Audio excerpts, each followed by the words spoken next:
जय जगन्नाथ सांग मैंने आपण मानक पुणी थे स्वागत करुच्ची आ गोटे नुआ भिडियो सहित मोर YouTube channel Odia education guide को आज आम यही भिडियो डिस्कसन करवा +3 4th सेमिस्टर पिला माने बहुत रिक्वेस्ट करथिले जे भूखा नाटक है कि भूखा नाटकर सारांश आने तो सारांश तो ये करें तो डीटीपी बनवाई टाइम लगे असुविधा अच्छी तो बिजी रही टे आ तो से गोटे लंग क्वेश्चन के नहीं कि नहीं आसी से आपर जो विषय वस्तु रही है से सारांश पाइबे तो चाहिए जब से सर्ट कर आप सारांश लिखिपारे ना जो लंग क्वेश्चन टाक प्रिपेयर हो पारे तो वीडियो स्टार्ट करने पूर्व कही रखुची जो मैंने चैनल को नुआ कर चैनल को फटाफट सब्सक्राइब कर दिंतु और जो मैंने करना कर दिंतु करदे बेल आइकन ऑल नोटिफिकेशन कर दिंतु और सांग मान सहित शेयर कर दिंतु जहाँद्वारा कि से हेल्प हो कारण एग्जाम आसले पाखे एग्जाम चली प्राय यूनिवर्सिटी पिलांकर आटा हूँ आमर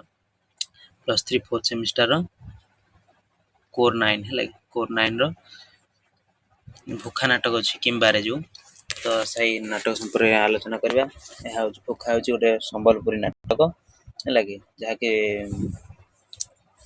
गोटे प्रख्यात नाटक विख्यात नाटक आउ चलचित्र हो सारी नाटक चलचित्र रूपांतरित हो सारी तो सही नाटक संपर्क में गोटे लंग क्वेश्चन डिस्कसन करिया चलतु स्टार्ट करिया भूखा नाटकर विषय वस्तु विश्लेषण कर क्वेश्चन रही है कि भूखा नाटक संपर्क में सविशेष आलोचना कर क्वेश्चन आसपे है कि भूखा नाटकर नामकरण प्रतिपादन कर एमती भी पारे तो चलते स्टार्ट करिया देखिए इंट्रोडक्शन कौन लिखे तुम है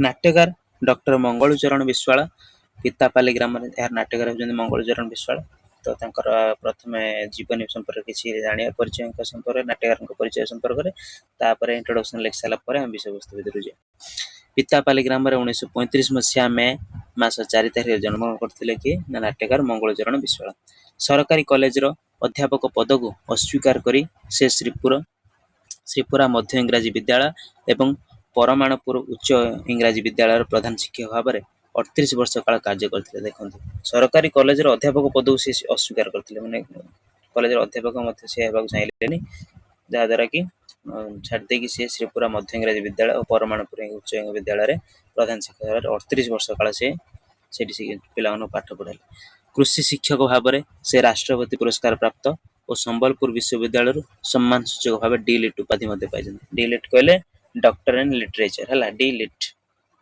डॉक्टरेट इन लिटरेचर दूरदर्शन द्वारा तांकर जीवन और प्रतिभा नाटक उपरे आधारित पितापाली मिठा मनीष शीर्षक वृत्तचित्र निर्मित कलिकतार प्रकाशित जुग भारती पत्रिकार तांकर प्रथम लेखा कविता कौन धुमाल सप्तम श्रेणी रे अध्ययन काल प्रथम कविता संकलन प्रकाशित होता सप्तम श्रेणी से पाठ पढ़ुला समय ये कविता प्रकाश करते देखिए डॉक्टर मंगलचरण विश्वाल उभय ओडिया कोशली भाषा रे साहित्य रचना निमंते बेस जनाशुना थिले गल्प कविता नाटक शिशु साहित्य आदि साहित्यर बहु विभाग रे तांकर अवदान रहिथिला है कि से केंद्र सरकार तथा ओडिशा सरकार तरफ ओडिशा साहित्य एकाडेमी ओडिशा शिशु साहित्य समिति एनसीईआरटी ओस्टा ओडिशा उच्च माध्यमिक शिक्षा और तथा आकाशवाणी समेत 124 संस्था कर्भक संबंधित और पुरस्कृत डॉक्टर मंगलचरण विश्वाल साहित्यर प्रत्येक विभाग में सिद्धिर स्वाक्षर प्रदान पूर्वक 57 पुस्तकर सफल स्रष्टा 57 पुस्तक से रचना कर द्वारा रचित नाटक गुड़िक मध्य आंधर एग्जाम आसे मंगलचरण विश्वाल 2टी नाटक लेख अन्य 2टी तो भूखा को छाड़ सारा कौन उड़ला पतर बोडला डंगा उड़ला पतर बोडला डंगा लूरा सुना नेउल इत्यादि द्वारा भूखा नाटकटी चलचित्र रूपांतरित होती पूर्व आप चलचित्र कहले फिल्म बनाई भूखा नाटक उपर है 1984 मसीह रूपांतरित होता फिल्म भाव एवं स्पेन ठारे कैनस चलचित्र महोत्सव में स्वतंत्र जूरी पुरस्कार लाभ करता स्पेन माने देखो फॉरेन कंट्री ख्याति अर्जन करता नाटकटी तापर ये आम विषय वस्तु आरंभ होती है इंट्रोडक्शन ये लिखिदेव तापर ये आम विषय वस्तु आरंभ है भूखा अर्थ हूँ भोकिला सरल निरीह शोषित ବଜନିଆ ଜାତି ଏଇ ଯୋଉ ନାଟକରେ କେଉଁ ଜାତିର କଥା ବର୍ଣ୍ଣନା କରାଯାଇଛି ନା ବଜନିଆ ହେଲା। ବଜନିଆ ଏକ ପ୍ରକାର ଜାତି। ତାଙ୍କର କୌଳିକ ସଂଜ୍ଞା ହେଲା କଣ ନା ବାଦ୍ୟ ବଜେଇବା ଯୋଉଟା ଆମର ବିଭିନ୍ନ ପ୍ରକାର ଯୋଉ ତୁରୀ ମହୁରୀ ଯୋଉ ଅଛି ଆମର ଢୋଲକ ସେଗୁଡା ଅଛି ଆମେ ଆଗକୁ ଜାଣିବା ହେଲା। ବଜନିଆ ଜାତିର ଜୀବନ କାହାଣୀ ଓ ଶୋଷକ ମାନଙ୍କର ଶୋଷିତ ମାନଙ୍କ ଉପରେ ଚାଲିଥିବା ଅତ୍ୟାଚାର ଜୀବନ୍ତ ପ୍ରତିଛବି ହେଉଛି ଭୁକା ହେଲା। ଭୁକା ଅର୍ଥ ହଉଛି ଭୋକିଲା। ବଜନିଆ ଜନଜାତି ମାନଙ୍କର ଚାଲିଚଳନ ରୀତି ରିୱାଜ ଯୋଉଟା କୁହନ୍ତି ହେଲା ରୀତି ପରମ୍ପରା ଯୋଉଟା ପରମ୍ପରାକୁ ଭିତ୍ତି କରି ଲେଖକ ଉକ୍ତ ନାଟକଟି ଲେଖିଛନ୍ତି। କୋଉ ଭୁକା ନାଟକଟି? ପିତାପାଲି ବୋଲି ଗାଁରେ ନାଟ୍ୟକାରଙ୍କର ଜନ୍ମ। ପିତାପାଲି ବୋଲି ଗାଁରେ ନାଟ୍ୟକାରଙ୍କର ଜନ୍ମ। ତାଙ୍କ ଗାଁ ନାମାନୁଯାୟୀ ନାଟକରେ ଗାଁଟିର ନାମ ରଖାଯାଇଛି ପାଲି। ତାଙ୍କ ଗାଁ ନାମ ଅନୁସାରେ ମଧ୍ୟ ନାଟକରେ ଯୋଉ ଭୁକା ନାଟକରେ ଗାଁର ନାମ ମଧ୍ୟ ପାଲି ଲେଖୁଛନ୍ତି। ସେହି ଗାଁରେ ବଜନିଆ ଜନଜାତିର ଲୋକମାନେ ବସବାସ କରନ୍ତି। ସେମାନଙ୍କର ଝୋପୁଡି ଘର ମାନେ ଚାଳ ଘର କହିବାକୁ ଗଲେ। ତାଙ୍କର ଜୀବିକା ହେଲା ମୂଲ ଲାଗି କୁଟୁମ୍ବ ଚଳାଇବା। ଅଇଁଠାର ଘର ସେହି ପାଲି ଗ୍ରାମରେ। ଅଇଁଠା ଏଠି ଗୋଟେ ଚରିତ୍ର ଭୁକା ନାଟକର। ସେ ଅଇଁଠାର ଘର ହଉଛି ସେଇ ପାଲି ଗ୍ରାମରେ। ସେ ଦୁଲଦୁଲି ବାଜାପାଟିର ମୁଖିଆ। ସେ ବାଜାପାଟିର ନାଁ କଣ ଥିଲା ନା ଦୁଲଦୁଲି। ସେ ବାଜାପାଟିର ମୁଖିଆ କିଏ ନା ଅଇଁଠା। ସେ ଭଲ ମହୁରୀ ବଜାଏ। ତେଣୁ ତାକୁ ମହୁରିଆ ଭାଇ ବୋଲି ମଧ୍ୟ କୁହାଯାଇଥାଏ। ଅଇଁଠାର ଭଉଣୀ କସ୍ତୁରୀ। ଅଇଁଠାର ଭଉଣୀ କିଏ? କସ୍ତୁରୀ। ଆଉ ଗୋଟେ ଚରିତ୍ର ଆସିଲେ ନା ଅଇଁଠାର ଭଉଣୀ କିଏ? କସ୍ତୁରୀ। ତାର ଝିଅର ନାମ ହଉଛି ଫୁଲ। ଅଇଁଠା ମୁଣ୍ଡ ଝାଳ ତୁଣ୍ଡରେ ମାରି କଷ୍ଟ କଲେ ସୁଦ୍ଧା ସେ ଭଲରେ ଗଣ୍ଡାଏ ଖାଇପାରେ ନାହିଁ। ଝିଅ ଭଉଣୀକୁ ମଧ୍ୟ ମୁଠାଏ ଖାଇବାକୁ ଦେଇପାରେନି। ଅଇଁଠାର ଝିଅ ହଉଛି ଫୁଲ, ତା ଭଉଣୀ ହଉଛି କସ୍ତୁରୀ ହେଲା। ତ ସେ କଷ୍ଟ କରି ମୁଣ୍ଡ ଲାଗି ଦିନ ରାତି ମୁଣ୍ଡ ଝାଳ ତୁଣ୍ଡରେ ମାଳି ସେମାନେ ପୋଷୁଥାଏ। ଆଉ ଭଉଣୀକୁ ମଧ୍ୟ ଝିଅ ଭଉଣୀକୁ ମଧ୍ୟ ମୁଠାଏ ଖାଇବାକୁ ଦେଇପାରେ ନାହିଁ ଭଲ କରି। ଅଇଁଠା ଭୋକ ଉପାସରେ ଦିନ କଟାଇଥାଏ। ତାକୁ ଯେତେବେଳେ ଭୋକ ହୁଏ ସେତେବେଳେ ସେ କ୍ଷୁଧା ମେଣ୍ଟାଇବା ପାଇଁ ଢୋଲକୁ 2 ପାହାର ବାଡେଇ ଦେଇ ମହୁରୀ ଥରେ ଫୁଙ୍କି ଦେଇ ତାର ସବୁ ଦୁଃଖ ଶେଷ ହୋଇଯାଏ। ଦେଖନ୍ତୁ ତାକୁ ଯେତେବେଳେ ଭୋକ ଲାଗେ ସେ କଣ କରେ, କେତେ ଦୁଃଖର କଥା ଦେଖନ୍ତୁ। ସେ ଭୋକ ଲାଗିଲେ ତାକୁ ସେ କଣ କରେ ନା ଢୋଲ ବାଡେଇ ଦେଇକି ମହୁରୀ ଟିକେ ଫୁଙ୍କି ଦେଇକି ନିଜକୁ ବୁଝେଇ ଦିଏ। କଣ କରିବ ସେ? ସବୁ ଦୁଃଖ ମୋଚନ ହୋଇଯାଏ। ଝୋପଡି ଘର ହିଁ ତାଙ୍କର ସାର ହୋଇଥାଏ। ସେହି ବସ୍ତିରେ ପଲଟୁ ଆଉ ଗୋଟେ ଚରିତ୍ର ପଲଟୁ, ହାଡୁ, ମହଗୁ ହେଲା ଇତ୍ୟାଦି ସମସ୍ତେ ରହିଥାନ୍ତି। ଅଇଁଠା ବ୍ୟତୀତ ଏମାନେ ମଧ୍ୟ ସେଇ ବଜନିଆ ଜାତିର ଅନ୍ୟାନ୍ୟ ବ୍ୟକ୍ତି ମାନେ। ସମସ୍ତଙ୍କୁ ଦାରିଦ୍ରତା ଗ୍ରାସ କରିଛି। ସେହିଠାରେ ଦୀନା ମହାଜନ ଗୋଟେ ରହିଛନ୍ତି। ତାଙ୍କ ନାଁ ହଉଛି ଦୀନା ମହାଜନ, ମନେ ରଖିଥିବେ। ଦୀନା ମହାଜନ ବାସ କରିଥାଏ। ଦୀନା ମହାଜନ ଶୋଷକ ଗୋଷ୍ଠୀର ପ୍ରତୀକ। ଦୀନା ମହାଜନ ହଉଛି ଯେମିତି ଶୋଷକ ଗୋଷ୍ଠୀର ପ୍ରତୀକ, ଯେମିତି ଆମର ଜମିଦାର ଭଳିଆ ଆସେ ହେଲା।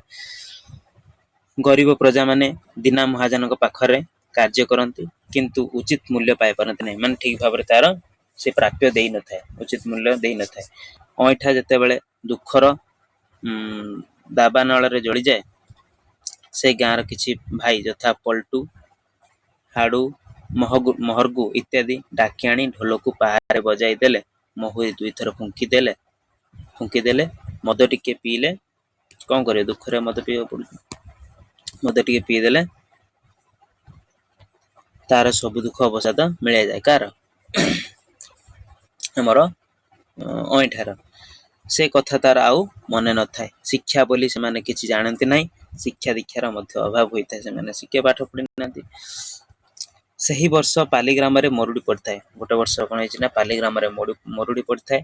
ବଜନିଆ ଜନଜାତିଙ୍କର ପୁଷ ପୁନେଇ ବଡ ପର୍ବ। ବଜନିଆ ଜନଜାତିଙ୍କର ତାଙ୍କର ବଡ ପର୍ବ ହଉଛି କଣ? ପୁଷ ପୁନେଇ। ପୁଷ ମାସରେ ମାନେ ପୌଷ ମାସରେ ଯୋଉ ପୁନେଇ ହେଇଥାଏ ହେଲା କି, ସେମାନେ ପୁଷ ପୁନେଇକୁ ବହୁ ଆଡମ୍ବରର ସହକାରେ ପାଳନ କରନ୍ତି। କାରଣ ସେମାନଙ୍କର ଧାରଣା ଯେ ସେହି ଦିନ ଲକ୍ଷ୍ମୀ ଘରକୁ ଆସନ୍ତି। କ୍ଷୀରି ଆରିସା ପିଠା କରି ଖାଇ ବାଜା ବଜାଇ ମହୁରୀ ଫୁଙ୍କି ନାଚ ଗୀତ ଆସର ଜମାଇ ଦେଇଥାନ୍ତି। ମରୁଡି ଯୋଗୁଁ ବିଲ ଗୁଡିକ ଶସ୍ୟ ଶ୍ୟାମଳ ହୋଇନଥାଏ। ଲୋକମାନେ ଧାନ କିମ୍ବା ରବି ଫସଲ କିଛି ଅମଳ କରିପାରି ନଥିଲେ। ଯେହେତୁ ମରୁଡି ହେଇଛି ନା, ତ କିଛି ଆଉ ଚାଷ କରିପାରି ନଥିଲେ। ସେ ବର୍ଷ ବଜନିଆ ଜାତି ଆଉ ପୁଷ ପୁନେଇ ପାଳନ କରିପାରିଲେ ନାହିଁ। କେମିତି ଆଉ ପାଳନ କରିବେ? ମରୁଡି ପଡିଯାଇଛି, ଆଉ କୋଉ ଖୁସିରେ ପାଳନ କରିବେ? ଲୋକମାନେ ପୁଷ ପୁନେଇ ପାଇଁ ଦୀନା ମହାଜନ ଦୋକାନକୁ ବାକି ପାଇଁ ଯାଉଥାନ୍ତି। ପୁଷ ପୁନେଇ ପାଇଁ ଲୋକମାନେ ଯୋଉ ସମସ୍ତେ ନା ପାରିଲେନି, ଆଉ ଅନ୍ୟମାନେ ଯୋଉମାନେ ଥିଲେ ପୁଷ ପୁନେଇ ପାଇଁ ଦୀନା ମହାଜନ ଦୋକାନକୁ ବାକି ଯାଇଥାନ୍ତି। ଦୀନା ମହାଜନ ମଧ୍ୟ ଦୋକାନ ଗୋଟେ ରହିଛି। ଦୀନା ମହାଜନ ଲୋକମାନଙ୍କୁ ହାତରେ ରଖିବା ପାଇଁ ପୁଷ ପୁନେଇ ପାଳନର ଦାୟିତ୍ୱ ନେଇଛି। ପଲଟୁ, ହାଡୁ, ମହର୍ଗୁ ଇତ୍ୟାଦି ଢୋଲ ବଜାଇ ନାଚିଛନ୍ତି। ଅଇଁଠା ମହୁରୀ ଫୁଙ୍କିଛି। ସେ ମୁହୁରି ବଜାଇଛି। ମଦ ପିଇ ମାତାଲ ହୋଇ ଆଡୁ ସାଡୁ ଗପିଛି କିଏ ନା ଅଇଁଠା। ପଲଟୁ ହାଡୁ ମହରକୁ ଦାରିଦ୍ରତା ଗ୍ରାସ କରିଛି। ଦିନା ମହାଜନ କାହାକୁ ଛାଡେ ନାହିଁ। ସେ ବାକି ଦିଏ, ଯିଏ ବାକି ଶୁଝି ନପାରେ ସେ ତାର ଜମିବାଡି ଘରଟିଏ ସବୁ ନେଇଯାଏ। ଦେଖନ୍ତୁ ମାନେ ଶୋଷକ ଶ୍ରେଣୀର ଗୋଷ୍ଠୀରେ ଯେମିତି ପ୍ରତୀକାତ୍ମକ ମାନେ ଇଏ ରିପ୍ରେଜେଣ୍ଟ କରୁଛନ୍ତି କହିନା ଶୋଷକ ଶ୍ରେଣୀ ଗୋଷ୍ଠୀର ଜଣେ ଚରିତ୍ର କିଏ ଦିନା ମହାଜନ। ଯିଏ କଣ କରେ ନା ବାକି ଦିଏ ଦୋକାନରେ ସମସ୍ତଙ୍କୁ, କିନ୍ତୁ ଯିଏ ତାର ବାକି ଶୁଝି ନପାରେ ତାର ଜମିବାଡି ଘରଟିଏ ସବୁ ସିଏ ହଡପ କରିନିଏ। ତେଣୁ ବଜନିଆ ଜନଜାତି ମାନେ ଦୁଃଖରେ କାଳାତିପାତ କରିଥାନ୍ତି। ଛୁଆ ଯଦି କିଛି ଖାଇବାକୁ ମାଗେ ତାକୁ ମଧ୍ୟ ଦେଇପାରନ୍ତି ନାହିଁ। କେତେ ଦୁଃଖର କଥା ଦେଖନ୍ତୁ। ଯଦି ବାପଟିଏ ଥିବ ତାକୁ ମାଗିଲା କିଛି ଖାଇବା ପାଇଁ ତାହେଲେ ସେଇଟା ଦେଇପାରେ। ଚିରା ଫଟା ସିଆଁ ଲୁଗା ପିନ୍ଧି ସେମାନେ ଦିନ ବିତାଇଥାନ୍ତି। ସେମାନଙ୍କର ସାହା ଭରସା କେହି ନାହାନ୍ତି। ଦିନା ମହାଜନର ରାଜୁତି ସେଠାରେ, କାରଣ ସେ ଯୋଉ ମହାଜନ ନା ଯେତେ ସେ ଯାହା କହିବ ତାହା ହିଁ ସମସ୍ତେ ମାନିବା ପାଇଁ ବାଧ୍ୟ, ନହେଲେ ସେ ବାକି ଦେବ ନାହିଁ। ଗରିବ ପ୍ରଜାଙ୍କ ଶୋଷଣ କରି ସେ ତାର ଜମିକୁ ବଢାଇ ଚାଲିଥାଏ। କାରଣ ସମସ୍ତଙ୍କର ଜମି ଯଦି ହଡପ କରିଯାଏ ତାର ପରିମାଣ ମଧ୍ୟ ବଢିବାକୁ ଚାଲିଛି।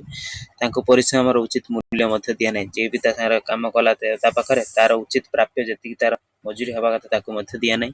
ଏପଟ ସେପଟ କଥା କହି ତାକୁ ଭୁଲାଇ ଚାଲିଥାଏ। ବଜନିଆ ଜନଜାତି ମାନେ ଏତେ ସରଳ ଓ ନିରୀହ ଯେ ସେମାନେ ପଛେ ଭୋକ ଉପାସରେ ଦିନ ବିତାଇ ଦେବେ, କିନ୍ତୁ ଦିନା ମହାଜନର ବିରୁଦ୍ଧରେ ପଦେ ହେଲେ ପାଟି ଫିଟାଇ ପାରନ୍ତି ନାହିଁ, କିନ୍ତୁ କିଛି କହିପାରନ୍ତିନି। ଦିନା ମହାଜନ ତାର କାର୍ଯ୍ୟରୁ ବିରତ ହୋଇନାହିଁ। ଦୁଃଖ ଦାରିଦ୍ର୍ୟ ମଧ୍ୟରେ ବଜନିଆ ଜନଜାତି ଗତି କରି ଚାଲିଛନ୍ତି। ସେମାନେ ଘରକୁ ଅତିଥିଟିଏ ଆସିଲେ ସେମାନେ କଣ କରନ୍ତି ନା ସେମାନଙ୍କ ଘରକୁ କୋଉ ବଜନିଆ ଜାତିଙ୍କ ଘରକୁ ଯଦି ଅତିଥିଟିଏ ଆସିଲେ ସେମାନେ ଚିନି ନଥିଲେ ଲୁଣ ପକାଇ ଚା ଦେଇଥାନ୍ତି। କଣ କରିବା ଆଉ। ଅସୀମ ଜଣେ ଶିକ୍ଷିତ ଯୁବକ, ଆଉ ଗୋଟେ ଚରିତ୍ର ଆସୁଛନ୍ତି ନା ଅସୀମ ବୋଲି ଜଣେ ଚରିତ୍ର। ସେ ଜଣେ ଶିକ୍ଷିତ ଯୁବକ, ସେ ମଧ୍ୟ ସମାଜ ସେବା କରିଥାଏ। ଏକଦା କଣ ହେଇଛି ନା ସେ ଅଇଁଠା ଗୃହକୁ ଆସିଛନ୍ତି। ଅଇଁଠା ଘରକୁ ଯାଇଛି। ଅଇଁଠାର ଭଉଣୀ କସ୍ତୁରୀ ଚା କରିଦେବା ପାଇଁ ଯାଇଛି, କିନ୍ତୁ ଚିନି ନଥିବାରୁ ସେ ଯାଇଛି ଦିନା ମହାଜନ ଦୋକାନକୁ। ଦିନା ମହାଜନ ଚିନି ବାକି ଦେଇନାହିଁ, ବିଭିନ୍ନ ଧିକ୍କାର କରି କହିଛି। କସ୍ତୁରୀ କାନ୍ଦି କାନ୍ଦି ତା ପଣତରେ ଲୁହ ପୋଛିଛି। କାହାକୁ ବା ତା ଦୁଃଖର କାହାଣୀ କହିବ। କଣ କରିବ ସେ, ଜଣେ ଅତିଥି ଆସି ଚିନି ନାହିଁ। ଶେଷରେ ସେ ଭଗବାନଙ୍କୁ ଦୋଷ ଦେଇଛି। ଦିନା ମହାଜନ ପାଖରେ ଅଇଁଠାର ବହୁତ ବାକି ହୋଇଯାଇଛି। ଶେଷରେ ଦିନା ମହାଜନ ଧାଇଁ ଆସିଛି ଅଇଁଠାର ଘରଟିଏ ନିଲାମ ନେବା ପାଇଁ। ସେଥିରେ ଅଇଁଠା ମନା କରିନାହିଁ, ହଁ ଭରିଛି। ଘର ବାଡି ନିଲାମ ଯାଉ ବୋଲି କହିଛି। ଅଇଁଠାର ଝିଅ ଫୁଲ ସେ ଘରୁ ନ ବାହାରିବାରୁ ସେ ଫୁଲକୁ ମାରି ମାରି ଘରକୁ ବାହାର କରି ଦେଇଛି। ଦେଖନ୍ତୁ କିଭଳିଆ ଲୋକ ତାମାନେ। ଅସୀମ ଉପରେ ଅଇଁଠାର ଭାରି ବିଶ୍ୱାସ। ସେ ଅସୀମକୁ ଭଲ ପାଏ। ଅସୀମକୁ ମଧ୍ୟ ତାର ଘରେ ସ୍ଥାନ ଦେଇଛି କିଏ ନା ଅଇଁଠା। ଅସୀମ ଉଚ୍ଚ ଶିକ୍ଷିତ, ଅସୀମ ଭଲ ପାଇ ବସିଛି ଅଇଁଠାର ଭଉଣୀ କସ୍ତୁରୀକୁ। ଅସୀମ ମଧ୍ୟ ଭଲ ପାଇ ବସିଛି। ଅସୀମ ଗବେଷଣା କରୁଥାଏ, ମାନେ କୌଣସି ବିଷୟରେ ସେ ଗୋଟେ ରିସର୍ଚ୍ଚ କରୁଥାଏ ହେଲା। ଧନୀ ଦରିଦ୍ର ମଧ୍ୟରେ ଥିବା ଶ୍ରେଣୀ ସଂଘର୍ଷକୁ ଉଠାଇ ଦେଇ ଏକ ଶ୍ରେଣୀହୀନ ସମାଜ ଗଠନ କରିବା ପାଇଁ ଅସୀମ ଚାହିଁଛି। ତ ସେଇ ସମ୍ପର୍କରେ ସେ କିଛି ଗବେଷଣା କରୁଥାଏ। ସେ ଜାଣିଛି ଏହି ଦେଶରେ ଅଧା ଧନୀ ଅଧା ଦରିଦ୍ର ରହିଛନ୍ତି। ଅଧା ଲୋକଙ୍କର ସବୁ ଅଛି ଆଉ ଅଧା ଲୋକଙ୍କର କିଛି ନାହିଁ। ପୂର୍ବ ପୁରୁଷ କାଳରୁ ଏହି ସମାଜରେ ଦଳେ ଖଟିବେ ଆଉ ଦଳେ ଖଟାଉଥିବେ। ଏମିତି ତ ରହି ଆସିଛି ସମାଜରୁ ପୂର୍ବ ଶ୍ରେଣୀରୁ ରହି ଆସିଛି ଯେ ଜଣେ ଶୋଷକ ଜଣେ ଶୋଷିତ ରହିଛି। ଏଇ ଦୁଇ ଦଳରୁ ନେଇ ଯେଉଁ ସବୁ ଟଣା ଭିଡା ହେଉଛି ତାହାକୁ ଉଚ୍ଛେଦ କରିବା ପାଇଁ ଅସୀମ ତାର ଗବେଷଣା ଚଳାଇଥିଲା। ମାନେ ଏଇ ଯୋଉ ଶ୍ରେଣୀ ସଂଘର୍ଷର ନିପାତ କରିବା ପାଇଁ ବା ଶ୍ରେଣୀ ସଂଘର୍ଷକୁ ଉଠାଇ ଦେବା ପାଇଁ, ଶୋଷିତ ଶୋଷୀଙ୍କ ମଧ୍ୟରେ ଯୋଉ ସାମଞ୍ଜସ୍ୟ ରହିଛି ତାକୁ ପାର୍ଥକ୍ୟ ରହିଛି ତାକୁ ଦୂର କରିବା ପାଇଁ। କେତେ ଧନୀ ଅଛନ୍ତି କେତେ ଗରିବ ଅଛନ୍ତି ସେହି ବିଷୟ ଜାଣି ସେ ଏକ ନୂତନ ସମାଜ ଗଠନ କରିବା ପାଇଁ ସରକାରଙ୍କୁ ଲେଖି ଜଣାଇବ ବୋଲି ତାର ଗବେଷଣା ଅବ୍ୟାହତ ରଖିଥିଲା। ଅସୀମ ଗବେଷଣାରେ ଲିପ୍ତ ଥିଲା। ସେ ଗବେଷଣାରେ କଣ କଣ ଜାଣିବ, କେତେ ଧନୀ ଅଛନ୍ତି କେତେ ଗରିବ ଅଛନ୍ତି ସେସବୁ ଲେଖିଛି ସରକାରଙ୍କୁ ଜଣାଇବ। ତାର ଗବେଷଣା ଥିଲା ସମାଜର ପାନ୍ତର ନୀତି ଥିଲା ନଥିଲା ବାଲାର ଯେଉଁ ମନୋଭାବ ଅଛି ସେହି ବିଷୟରେ ସେ ଗବେଷଣା କରୁଥିଲା। କିଏ ନା ଅସୀମ।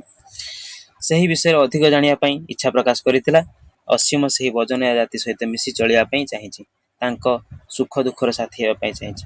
ଧନୀ ଗରିବ ସମସ୍ତେ ଏକାଠି ହୋଇ ଭାଗ ବାଣ୍ଟି ଖାଇ ସମାଜରେ ରହିବା ପାଇଁ। କିନ୍ତୁ ଦିନା ମହାଜନ ଏହା କରାଇଦେବ ନାହିଁ ବୋଲି ଅସୀମକୁ ଜଣାଇ ଦେଇଛି ଯେ ଏହା କରାଇଦେବ ନାହିଁ। କାରଣ सी सब उच्च स्तर रहे बोली निजे भावुची समाज रे गरीब दुखी नथिला वाला पछुआ मानक पर्व असीमर गवेषणा पछुआ मानक ऊपर असीमर गवेषणा बजाय रखिया पई दृढ़ मनोबल आवश्यक बोली असीम अइठा को कहिछि असीम कस्तूरी को भल पाइछि विवाह करिव बोली कहिछि अइठा मध्ये सेतिरे राजी होइछि से ठाकुरଙ୍କ ऊपर विश्वास रखिछि ठाकुर जहा चाहेबे ताहा ही हेबो कस्तूरी माँ छोट बेलू मरी जाइछि अर्थात कस्तूरीर माँ छोट बेलू मरी जाइछि अइठा ताको निजर झियो परि पालन करछि ता भौणी को ताकू हाथ को दुई हाथ करदेले अइठा मुंडर बोझ चली अर्थात ताको विवाह करदेले तार गोटे बोझ बड़ बोझ चली जीव तापर कोन जे अइठा को 35-40 वर्ष हो गलानी सब बेले मद पिए मद खाई माताल हुए आडू साडू गपी चले झियो फूल छिंडा कना सिले करी फ्रॉक पिंधि थाए कौन करियो बापा अइठा आगे अली करे आ गोटे फ्रॉक आनिया पे अइठा तार मन को नेबा पाई हाँ कहिछि किंतु से केउठु बा पैसा आनिबो केमते आनिक दबो असीम से मानको छाड़ी चली जाइछि अइठा मद खाई टीबी रोग आक्रांत होइछि टीबी अर्थात ट्यूबरक्यूलोसिस जखमा जोटा कहउछन हम टीबी रोग आक्रांत होइछि काशिया बेले तार रक्त पड़िछि एहिपरि रोगर आक्रांत हेबा देखि कस्तूरी देहरे छनका पशिछि पुष्पुनेई आसिले अइठार मन केउठी न थाए किपरि धूमधाम रे पुष्पुनेईटी पालन करा जिवो सेथिपई से तत्पर होई उठे किए न अइठा से पुष्पुनेई को बाजा गीतर आसर जमाई देवा सह मदर व्यवस्था मध्य करिताए एकदा अइठार निशा जोर रे होई जिया समय रे से कस्तूरी को गोटे जाबुड़ा मारिछि टोकन मुळा सटकाणिया देइछि दीना महाजन अइठा को आउ बाकी देई नै अइठा कस्तूरी मन कथा जानि पारि असीम को जणाई देइछि असीम मध्य अइठा कथारे हाँ भरिछि एकदा असीम चिट्ठी देइछि आसिया पई अइठा खुशी रे कहिले न सरे अइठा एकदा थरे कोन असीम पळे जायतिला ना तर फेर आसियो बोली चिट्ठी देइछि त अइठा भारी खुशी है से आनंद रे नाची उठिछि नाच गीत आसर जमाई देवा पई कहिछि सब आयोजन मध्य करिछि पल्टू हाडू इत्यादि को मध्य डाकी आनिछि असीम आसिया कथा चारिआडे प्रचार हो जाइछि दीना महाजन गोटे चिट्ठी पढ़िछि से असीम जेल रे पशिछि दीना महाजन पचिना चिट्ठी पढ़िछि किंतु असीम जेल रे पशिछि एहा सुन अइठार काश होइछि काशरे खंड खंड रक्त मध्य बारी हो जाइछि माने षडयंत्र करी असीम को जेल को पठे दैछन तो ये कथा शुणी से जो खुशी होता अइठा से काशी काशी जेहेतु टीबी ना तो काशी काशी रक्त पड़ी खंड खंड रक्त बारी होती फल से मृत्युवरण कही महरगु हाडू पल्टू अइठार मृत्यु दुखरे भांगी पड़ती दीना महाजन मन मध्य तरली जाइए कस्तूरी भाईर मृत्यु आखिर लुह गड़ाई चली कस्तूरी को मध्य दुख गड़ाई आखिर लुह गड़ाई चलती दीना महाजन कस्तूरी को बुझाई शेष समस्ते मिसी मुर्दारटी को उठाई नहीं शबटी को दीना महाजन निया धरी राम राम सत्यर गान कर चलिए आउ अइठार शब संस्कार पाई श्मशान अभिमुखी समस्ते जाइतिले यह ही हूँ भूका नाटकर विषय वस्तु तो ये थिला भूका नाटकर सारांश कहले भी चलिबो हैला जहाँ तुम सर्ट कर लिखिपर निज हिसाब से तो या भर जहाँ भी क्वेश्चन आसे तुम हिसाब से अकॉर्डिंग हेटा एक्सप्लेन करिवो हैला तो एतिक ही थिला भूका नाटक संपर्क में आउ किसी मु चाहिए अलग निज हिसाब से किसी बनैया डीटीवी है तार मटेरियल आउ कुछ मिललानी तो जी हिसाब ट्राए कली तो वीडियो ये एंड करवा जब वीडियो भल लगी तो लाइक करेंगे सांग सहित शेयर करदे जय जगन्नाथ वंदे उत्कल जननी।